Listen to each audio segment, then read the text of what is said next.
Hi, and welcome to day 2 of Partners Academy Digital Boot Camps. My name's Selena Ferguson, and I'm a Partner Enablement Manager based out of Google's New York City offices. If you joined us for yesterday's boot camp, welcome back. And if you are joining for the first time today, welcome and thanks for joining us. On today's boot camp, we are going to cover audience solutions and attribution and measurement. So without further ado, let's dive in to audience solutions. Now, traditional media, when we think to TV, print, radio, it typically relies on context as a proxy for reaching audiences. What's unique about digital advertising and AdWords in particular is that our audience solutions really eliminate the need for this proxy and allow you to engage directly with your client's potential customers. You're able to do that because we have 3 pieces of key information. The first is your client's data, anything from who's been on their website to their offline data, perhaps email addresses, phone numbers, physical addresses. We pair that with Google's intent data, so information that we have about people who are browsing on the web, what they're interested in, what they have affinities toward, and what they're even in the market to buy soon. And then lastly, we couple that with contextual signals, things like what device people are searching from, the location that they're within, and the time of day that they're searching. Now, I want to talk about some of Google's top audience solution targeting methods. This might be a bit of a recap for some of you, but we are going to use this information to talk about a 3-piece audience strategy that we're looking for you to implement. So let's start with bread and butter, display remarketing. I'm sure that I'm not alone in admitting that I have been followed by shoes online and that it's not uncommon for me to finally give in and click on an ad from a pair of shoes that I might have viewed a few days before and ultimately make the purchase. That's really display remarketing at work. It allows you to re-engage users who have previously visited your website and to show them relevant and meaningful ads across the web, ideally enticing them to come back to your client's website to make a final purchase, phone call, submit a lead, or take whatever valuable action your clients care about. We're able to run display remarketing by adding a tag to your client's websites. That tag will collect the cookies of the people that are landing on their site so that we then have that information to show them ads across the web wherever they're browsing. Now, if we think about display remarketing, remarketing lists for search ads is a pretty similar solution. I'm going to use a quick analogy to get us on the same page about how this works. I like to think about remarketing as everyone you've had at your home for a party, let's say. Now, if you had a great party, showed people a great time, they had a good experience, there's no reason why, when the people who had attended are looking for your next party, you wouldn't want to invite them first, right? That's how remarketing lists for search ads really works. You are able to reach people who have already visited your site when they're searching for your client's relevant keywords on Google search.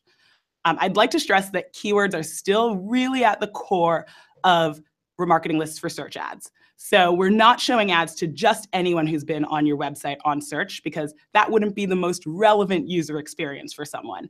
Instead, we're waiting for them to search for a keyword that's relevant based on what you select in your campaigns, and then to show them an ad and to really make sure that you're prioritizing them on the search engine results page. Ideally, your client's going to be showing top of page. Customer Match is another solution for re-engaging your client's existing audiences. It allows you to upload information from your client's CRM. Again, think email addresses. You're now even able to use phone numbers and physical addresses to then match out to Google accounts and serve ads to people across the web. This is a great way to bridge your clients' offline and online strategies and allow them to show either similar messages to what they might be messaging folks, maybe in mailers perhaps, or complementary ones online. If we think back to that party analogy, our display or remarketing list for search ads would be the folks who have been to your house for a party, but customer match is a step deeper than that. Maybe these are the people you had over at an intimate dinner party. They're folks who have opted into giving your clients their information. So we want to use that powerful information to make sure that we're giving them the most relevant information across the web. Now, I want to talk about a solution that's not necessarily re-engaging the people who have been to your clients' websites, but is more so about expanding beyond just those folks, right? How often do you have clients that are interested in prospecting or getting new clients to their website rather than just re-engaging their existing pool? Ideally, the goal is to drive more sales, and this is really how we can do it. So similar audiences is one of our top expand strategies. It allows you to reach customers who look like they either search or browse like your client's current customers, and to do so for new people only. This is a great way to expand your client's customer base, and then to feed that funnel of people we can later on re-engage through display remarketing, remarketing lists for search ads, and customer match. If we again return to that party analogy, similar audiences are maybe not the people who attended your party, but perhaps it's those people's friends. If they're interested in similar things, also like to party, why not invite them over to your next one? Now, I mentioned a three-part strategy, and that's what I want to focus on for the second half of Audience Solutions. There are 3 steps that we've seen really work best in making sure that you're not only re-engaging your clients' existing customers, but you're also expanding their customer base. So we're going to start with the first step, which is to identify. You want to start off by really understanding and knowing who your clients' audiences are. That's going to be key for us to have success in the next 2 steps. Now, we like to think of users in various buckets, if you will, or audiences. You have the people that are your clients' customers. Those are the folks who have been to your client's website, who have perhaps purchased already, and we have their information through their purchases. We then also have our hot leads. Perhaps these aren't people who have made a purchase and they're not your client's customers just yet, but they're people who might be familiar with your client's brands, their products or services. Perhaps they even went to your client's website in the past and they've clicked around and almost made it to that final action we want them to take. And then lastly, we have our prospects. These are people who might not be familiar with your client's brand, products, or services just yet, but they could be, and they would be relevant and eligible to, again, complete that conversion action. These are just as important as the people that your clients are already doing business with. Now, when you're thinking about identifying who your potential audience is, I encourage you to identify the value that each of those audiences brings your client's performance. Ideally, what makes the difference with audience solutions is how you're bidding on them. So if we were to implement all of these audience solutions, but we then didn't bid on them differently and didn't prioritize different users based on how much of a return they're going to bring your clients, we wouldn't actually see an increase in performance. And all your work wouldn't go to any good. So what we want to make sure to be doing when you're identifying your audiences is to attribute some sort of value to them. It doesn't necessarily have to be a monetary value just yet, although it will need to be once we're bidding. But just have an order of prioritization for those. For a retail account, perhaps, we might most value the people who have abandoned their shopping cart. Maybe next we would value the folks who have clicked around on the website a bit, have viewed particular product pages, but maybe didn't place anything in their cart just yet. And then beyond that, maybe it'll just be everyone who's been to the website or our site visitors. This is going to be an important component of your strategy once you start implementing it within campaigns. Now, once we've identified who our audiences are, we then want to make sure to start by re-engaging the people we already know. The reason we recommend starting here is because this is where you're likely to see the most return. People who have been to your clients' websites are 96% more likely to convert or make a purchase. I'm sure you know that from your own consumer behavior, right? You're often doing research, price comparing, maybe considering other options before you ultimately make a purchase. So it's not necessarily that first visit that's going to catch your sale. We talked about our various re-engagement solutions, but I want to give you an idea of where they can come into play when users are browsing across the web. Remarketing lists for search and customer match are both available when people are searching on the web. But we know that people don't spend the majority of their time online in a search engine like Google.com. So you want to make sure that you're showing up across the web wherever people are browsing, again, so that you're enticing people wherever they are, whatever they might be doing, to come back to your client's site. You're continually making sure that they're keeping them top of mind. When you're checking email, you're able to use Customer Match to show up within Gmail, perhaps, at the top of people's promotions inbox to remind them of your client's website there. And when they're browsing videos on YouTube, the second largest search engine in the world after Google.com, you can use both Customer Match and display remarketing to re-engage folks, to show them, again, meaningful, relevant messages, perhaps in a different format than just an image or banner ad, in a video, using sight, sound, and motion to capture their attention. Surfing the web, we can use display remarketing to show up to people and, again, remind them and entice them to come back to your site with a relevant message. And then lastly, within apps, you're able to use display remarketing as well. Now, once you've used either both or either of our display remarketing lists for search ads, or customer match solutions, you've really re-engaged your client's existing audience. We can then think about expanding beyond the people who they might not already know. Let's talk about expand a little bit more. Now, we mentioned similar audiences, and this is often where I recommend beginning. Similar audiences are going to allow you to reach the people that are most like your client's existing customers. So these are the lists that we often see the best performance on when we're expanding.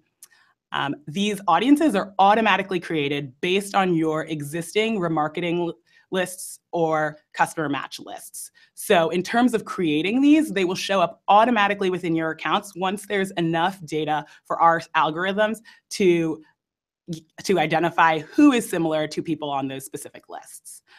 We often recommend segmenting both your remarketing lists and your customer match lists so that you're able to reach different audiences. Remember when we talked about that retail account?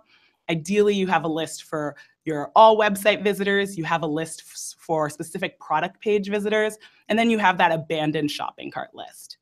Where we see the most success with similar audiences are audiences that are created off of those highest value remarketing or customer match lists. So things like your past purchasers, perhaps your loyal purchasers who have purchased more than once, or even those abandoned shopping cart folks.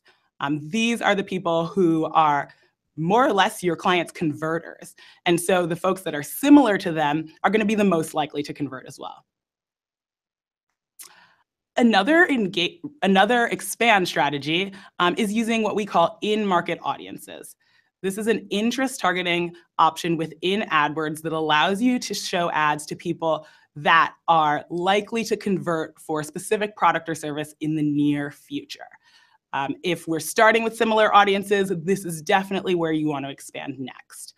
Some different segments that you can add to campaigns are ones like yoga apparel, running apparel, or activewear. We have various audiences across industries that can and will be relevant to your clients' businesses. And so expanding to these will ensure that perhaps if these folks aren't similar to the people who have already converted from your clients' users, that you're getting in front of the people that are actively searching and looking to make a purchase for one of their products or services in the near future. And then lastly, want to highlight our third expand strategy, and that's contextual audiences.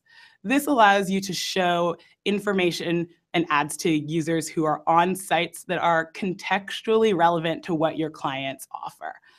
So that means that you're able to add keywords for your clients' products or services, and those keywords will pull in groups of sites that have information that's relevant to those subjects. You can then make sure to show ads to the people on those sites, assuming that they're interested in the information that they're reading or browsing about. That would be the information that your clients offer. Now, if you're interested in understanding where to start, I want to highlight a great report within AdWords that can give you some better ideas of what audiences you'll want to expand to. The Audience Insights report is available within the shared library of your AdWords account and in the Audiences section there. You'll have this report available for any of your existing audiences. So think your remarketing lists, perhaps. If you click into any individual list, you should see a report that pops up looking similar to this. What this report provides is a breakdown of the people who are on your lists in terms of how they fall into our interest categories, how they're searching across devices, what demographics they fall within. All of this can give you information about which of those expand strategies you want to harness first and which segments within each of those your current clients fall within. So if you click into a remarketing list and perhaps see that 60% of the people on that list are in the market to travel in the near future, that's a good idea to then add the in-market audience for travel to one of your expand campaigns. Lastly, we're going to talk a lot more about measurement and attribution, but I want to highlight some ways that you want to make sure to be measuring your audience solutions and really some unique measurement strategies. The first is that by running audiences, you're able to have a single view of each user. That means you're able to see how each user progresses toward a conversion, to have a better understanding about how different users act and then ultimately purchase from your clients' sites. You're able to do this with complete transparency, both on search and the display network. So you really know what every dollar is buying your clients. Ideally, it's buying them those purchases, those leads, those contact submissions that they find most valuable to their business. And then lastly, you have complete control over defining the metrics that matter most to your clients' businesses. So think deeply about what their most valuable actions are, but also what some of those leading indicators for those valuable actions might be. We're going to talk a lot more about this when we talk about measurement and attribution, but it's a super important component of your audience strategy. So now, for a piece of homework or just something to think about over the last 3 weeks of this year, we want to make sure that your campaigns are both using Google Analytics and AdWords remarketing strategies, and ideally that you're focusing on that first step of our 3-part strategy, identifying and then beyond that, re-engaging existing audiences. So what that means is that you're ideally using remarketing and customer match both on search and display, but at the very minimum, using remarketing lists for search ads on all of your campaigns. We're going to switch gears now and talk a little bit about attribution and measurement. Why is this an important topic? I'm sure that you know firsthand that mobile has really changed the way we live our lives. Users can search anytime, anywhere, which has added an extra level of complication to how we're measuring consumers' paths to purchase. In fact, 90% of online adults start an activity on one device, but finish or continue it on another. I know I can say for myself, this happens so often. I'll be riding the subway, looking on my cell phone, and then later on, maybe get home and pull out my laptop to finally complete an action.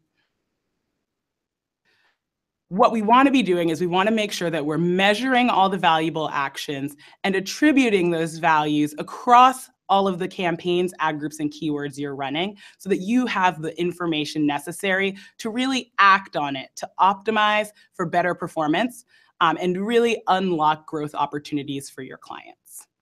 So we have another 3-part strategy for you here that we're going to dive deeper into. And it starts with making sure we're measuring all of our conversions that matter in one of your clients' accounts.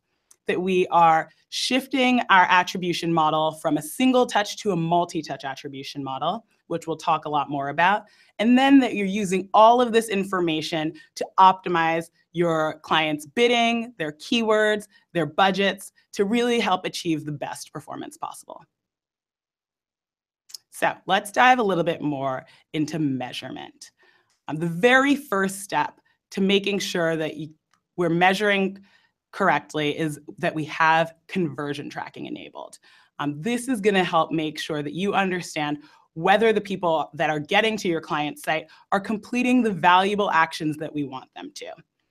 Conversion tracking is as simple as adding a tag to the pages on your client's site where a valuable action is completed. So for retail, that might be a thank you page after someone's made a purchase. For some of our lead-focused clients, that might be that final confirmation page when they've submitted a lead.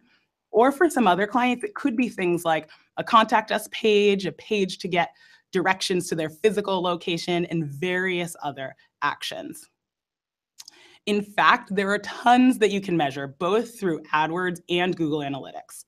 We've talked a bit about those most valuable actions, or what we call our macro conversions, things like our purchases, our lead submissions, our phone calls, or visits to actual store locations.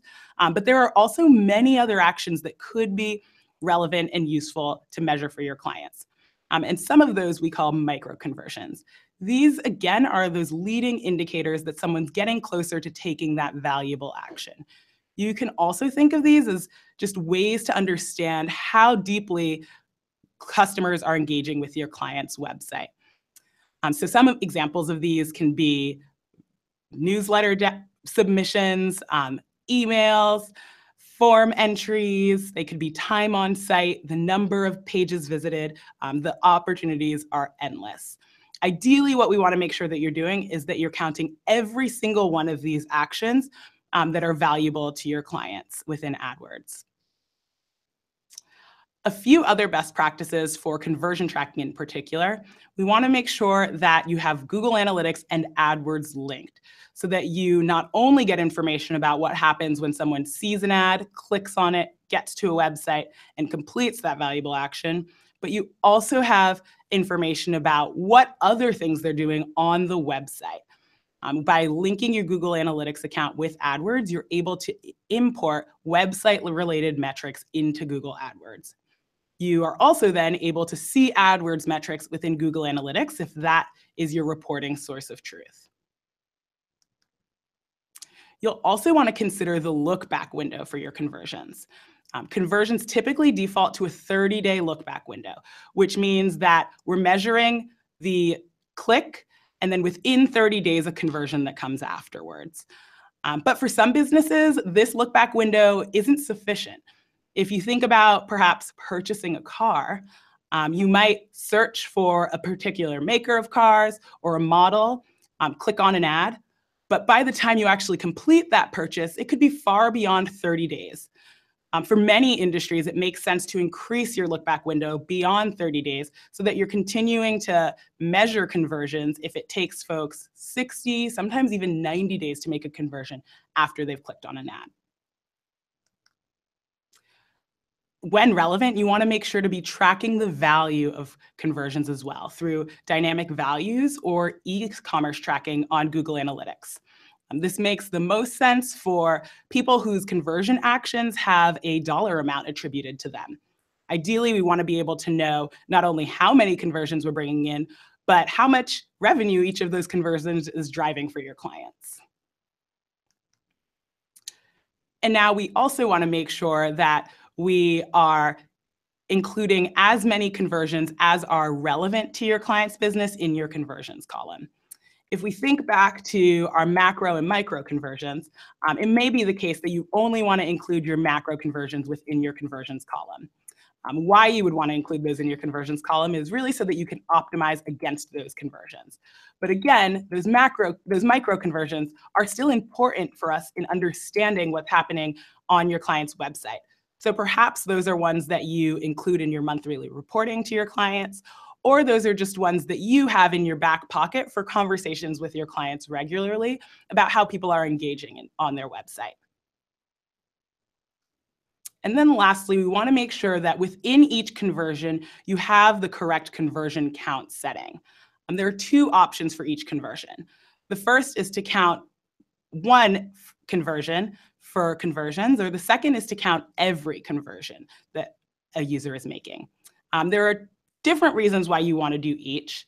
Most often, if you're measuring leads, you'll want to count one conversion for every user.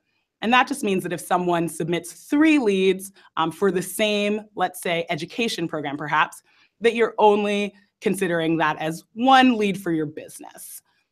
But if maybe they're purchasing education software, we could then count every conversion, especially if every conversion is driving revenue for your client's education business. So for purchases, we often recommend counting every conversion rather than just counting 1. Now, once we're correctly measuring, we can then think about how we're attributing all of these conversions to all of your different marketing efforts, to your campaigns, your ad groups, your keywords, and your ads to make sure that you're optimizing for optimal performance. Let's think about this in a real-life example. Have you ever booked a vacation in one sitting on one device? I know for myself, I haven't. It often takes weeks for me to book a complete vacation. Everything from my hotel to my flight to my activities. And I'm doing it across times of day, devices, and sometimes even locations. Here's an example of what a path to purchase might look like for you or some of your clients. It could start on a mobile device with someone doing a search, perhaps for best tropical vacations. They might then later on in the day do a similar search on their desktop.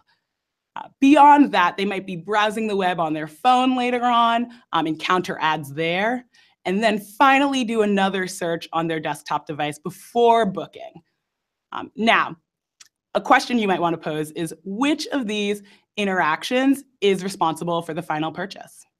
Some might say it's that first interaction because that's this person's first exposure to a business. Some might say it's that last interaction.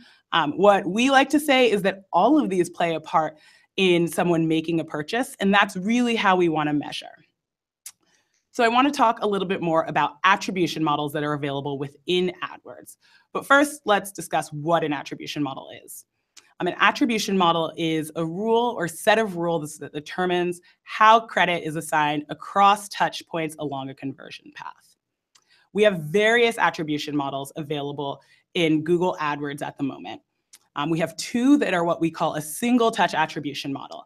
They give all credit to one touch point in someone's path to conversion. Most often it's that first touch point, so maybe someone's really broad search that they perhaps started on a mobile device. Or it's that last touch point, the final interaction they had before they ultimately made a purchase. What we recommend is that you move away from using those first touch attribution models and instead use what we call multi-touch attribution models. And we have 4 available in AdWords at this time that we'll discuss a little bit more. Now, the ideal attribution model, and the one that we recommend selecting if you have data available, is what we call data-driven attribution.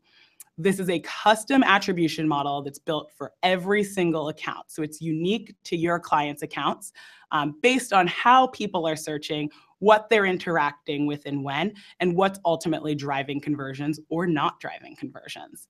It uses machine learning capabilities to use account data, historical performance, and expected performance to constantly change this attribution model based on user behavior.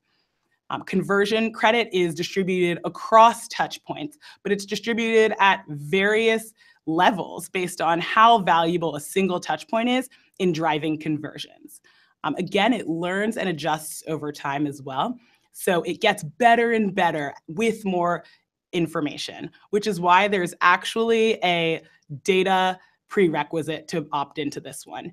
You need, at minimum, 15,000 clicks and 600 conversions within a 30-day window to be eligible to use data-driven attribution. Now, I understand that's quite a bit of of information that's necessary for your accounts to have.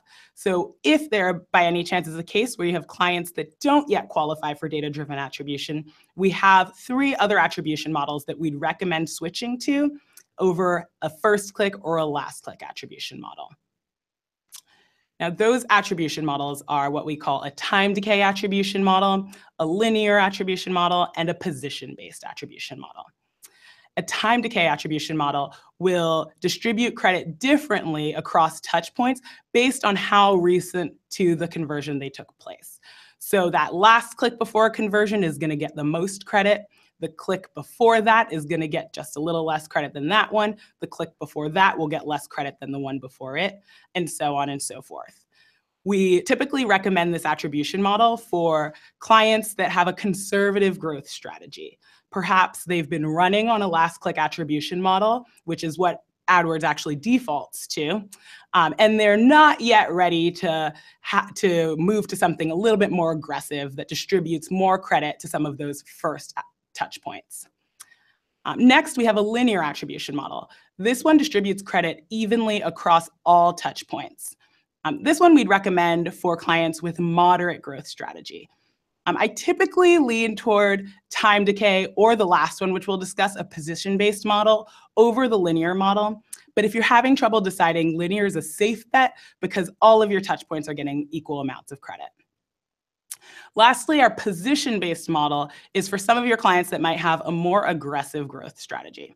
It's going to distribute the most credit to that first touch point, the one that introduced a customer to your client's account, and then that last touch point that happened right before the conversion.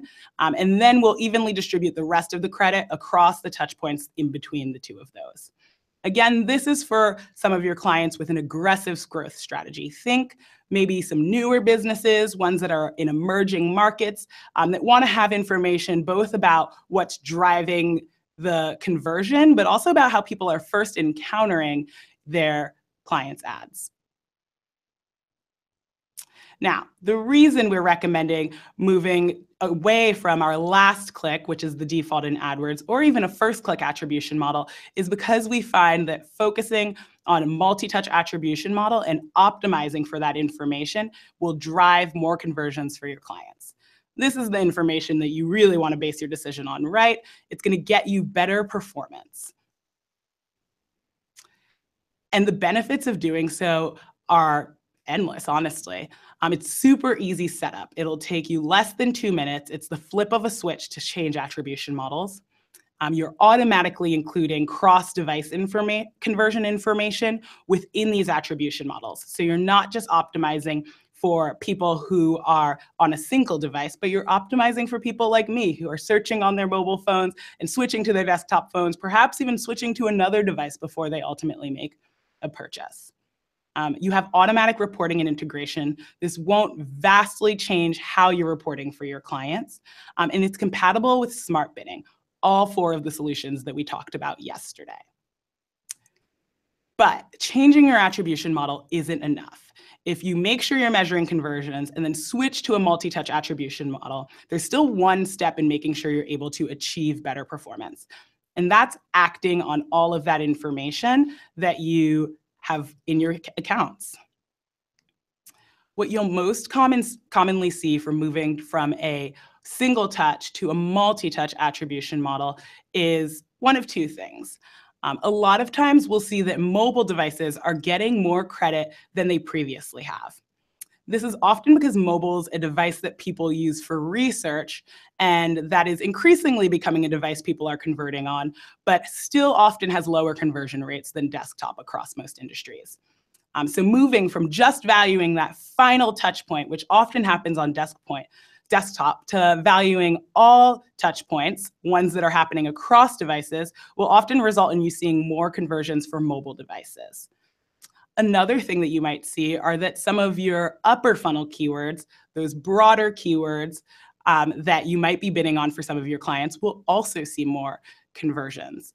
And that is similar to what we saw in our vacation example, because people often start the research process with broad keywords.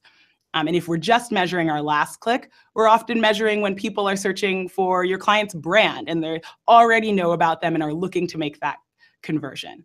Our multi-touch attribution model is going to give some credit to some of those earlier searches, those broader searches, those searches that people are doing when they're researching and learning about your client's products or services. And so you might see more conversions for those upper funnel keywords. In both cases, when you're seeing more conversions for mobile and more conversions for those upper funnel keywords, what you ultimately want to do is increase your bids on those. Continue to invest in those because those are what are driving those bottom funnel keywords, those brand keyword conversions, and those desktop conversions.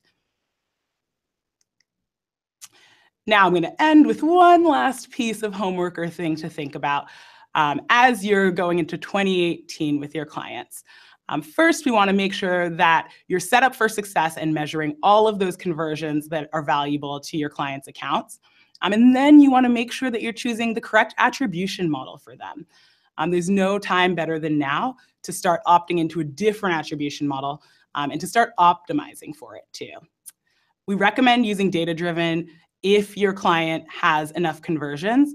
And if not, again, move to one of those other 3 multi-touch attribution models, either position-based, linear, or time decay.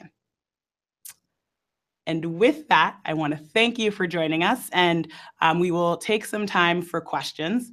One quick reminder is that you will receive a feedback form as well as some follow-up after today's webinar from both yesterday and today. We encourage you to submit your feedback. It's being considered very seriously by our teams to help adjust and improve our programs for the new year. So thank you for giving us that valuable information. With that, I am going to pull up some questions. If you have any and haven't had a chance to input them, feel free to do so now.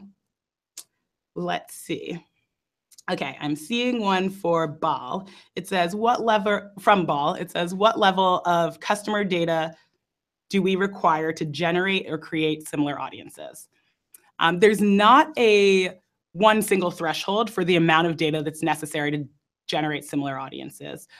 Basically, our system is looking for numerous similarities across the people on any of your single remarketing or customer match lists. When it's able to devise enough similarities in how these people are acting across the web, as well as basic other signals, it'll then automatically create a similar audience for you.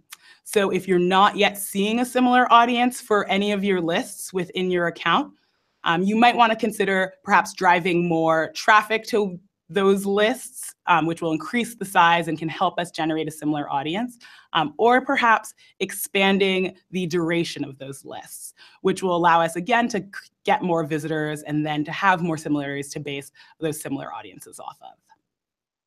Thanks, Ball. A question from Donna. For cross-device conversions, users have to be logged into their Google accounts, right? Is that the only way for us to follow users' conversions through multiple devices? So part of what we use for our cross-device algorithm is logged on users, so that is really helpful information. But we're able to extrapolate a specific algorithm based on each account for cross-device users that aren't logged in necessarily. So cross-device conversions are being calculated based on this algorithm, which includes both logged in and non-logged in users. And so both are considered in our algorithm, and both should be counted within your cross-device conversions reporting, which, by the way, is now automatically included in your conversions column. Thanks, Donna. Question from Julia. In reference to flipping the switch, does previous attribution stop and the new attribution model start from the point when the flip is switched? Yes, once you flip the switch, your new attribution model is going to be what's counted in your account. One quick thing that I didn't mention is your attribution model is determined based on each of your individual conversions. So you set them at the conversion level within your conversion settings. What that means is that you can have different attribution models across different conversions, which can sometimes happen. Sometimes it's simpler to have the same attribution model across conversion values. There are columns that you can bring into your account to see how your data would look differently across different attribution models. So I wouldn't necessarily consider your past data lost once you flip the switch. You're still able to compare what conversions would look like with your last click attribution model, if that's what your account is on right now, versus one of your multi-touch attribution models, say data-driven, for example. Okay, thanks, Julia. A question from Heather. What attribution model should you use if counting one conversion versus counting every conversion?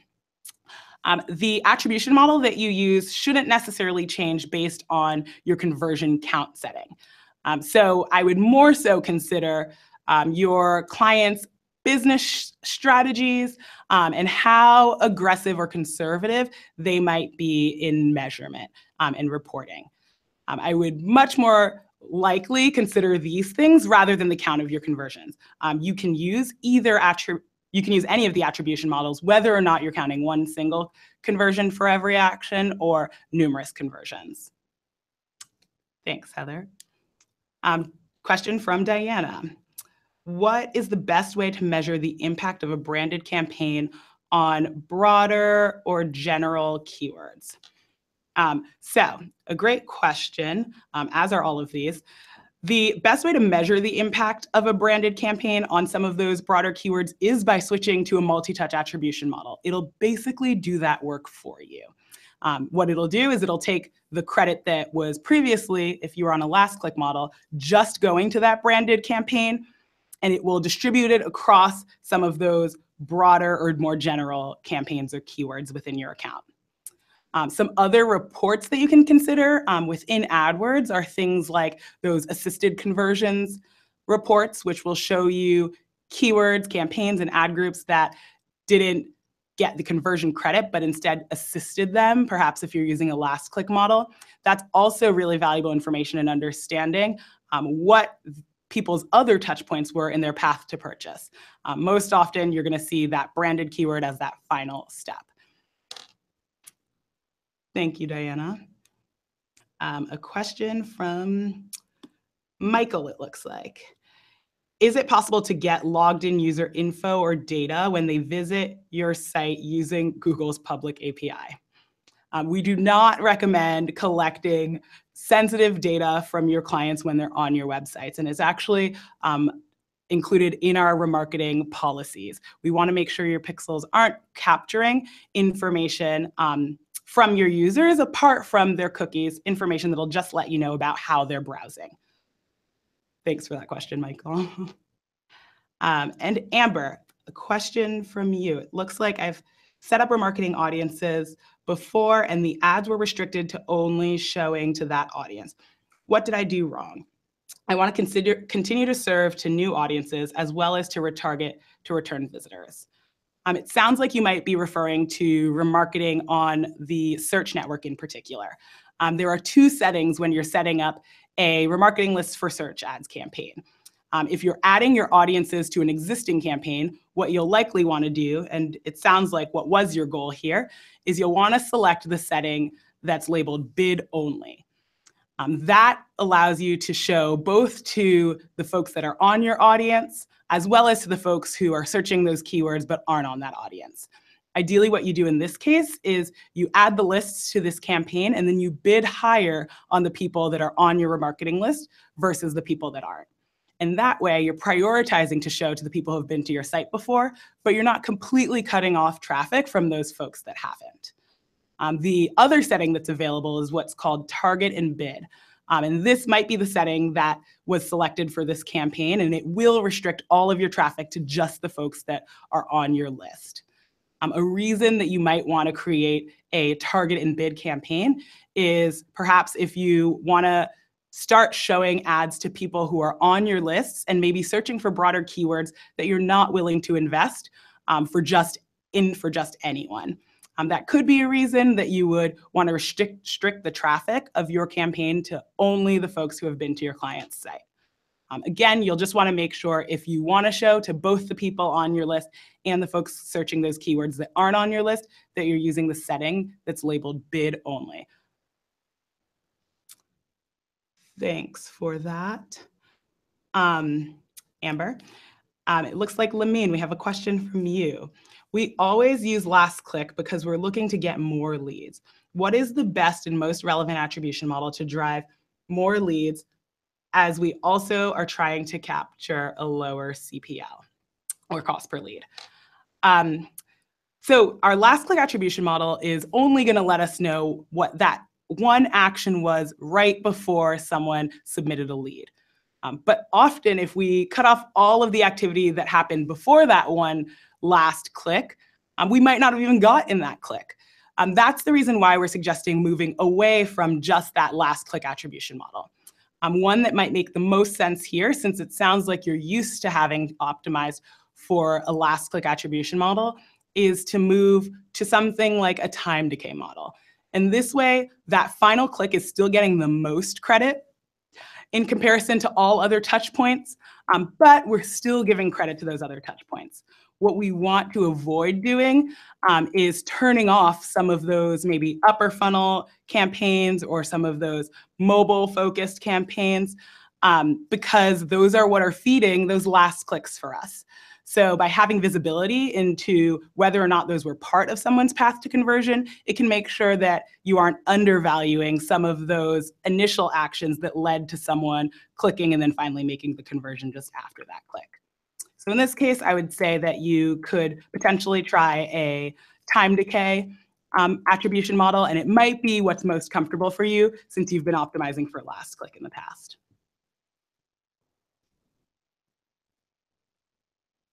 And looks like we have, thanks for that, Lamine. It looks like we have another question from Amber.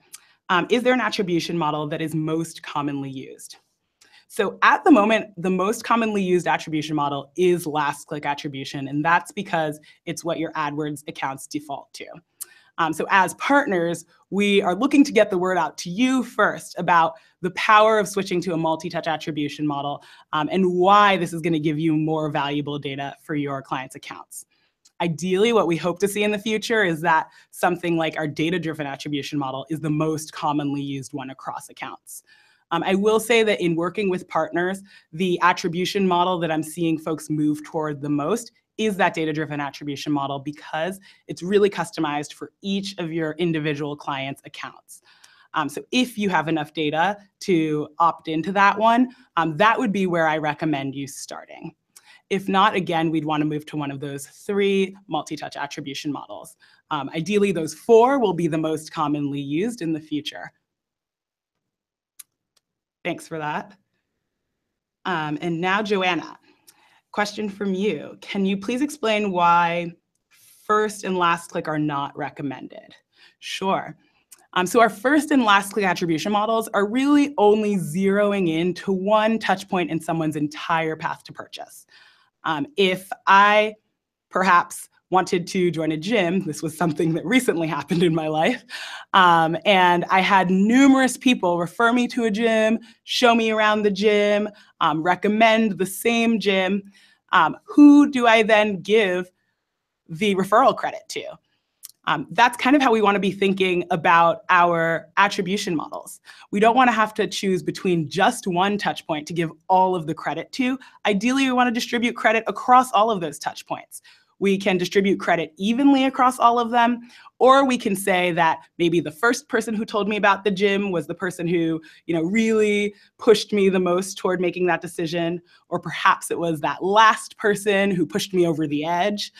We can attribute value differently across those different people or those different touch points in our accounts, but we want to distribute value across all of them and not just one, because as a person who's then in the accounts optimizing for it and talking to clients, if we were only to give credit to just one, we wouldn't have a full picture of what really happened and what really drove that final purchase or conversion. So that's really the reason we're recommending moving away from our first click or our last click attribution models. Thank you for that, Joanna. And a question from Diana. Are there any plans to move away from our last click attribution model as a default? At the moment, I'm not aware of any changes in our product's roadmap, but we are trying to get the word out, encouraging people to proactively move away from a last click attribution model. Our accounts have defaulted to last click for years and years. And so it's most likely what folks are most comfortable optimizing toward. And it's likely not a change that we're going to make in the near future. But hopefully you are taking the action yourself to change that attribution model for your clients' accounts. A huge success would be moving all of your clients' attribution models away from last click within or before 2018. Thanks for that, Diana. A question from Heather. Can remarketing lists for search ads use customer match and similar audiences at the same time? You can use all three of those solutions in one account at the same time. If we were to add remarketing lists for search ads and customer match and similar audiences to the same campaign, that's also a fine strategy. The one thing I would consider is the budget that you have associated with that campaign. If it's an unlimited, uncapped budget, then you'll make sure that you're able to capture traffic from all three of those list types. But if your budget is restricted, we'll then want to most likely break those out into separate campaigns so you could prioritize what's getting the most money. Again, we probably want to start by investing most in your re-engagement strategies. So associating the most money with your remarketing lists for search ads campaigns or your customer match campaigns, and then leaving what's left over for that similar audience or that expand group. Thanks for that, Heather. And it looks like that's all of our questions for today. Thank you for taking the time to join. Again, please give us your feedback in the feedback form that's coming out, and we look forward to seeing you at one of our next live streams. Thanks for joining.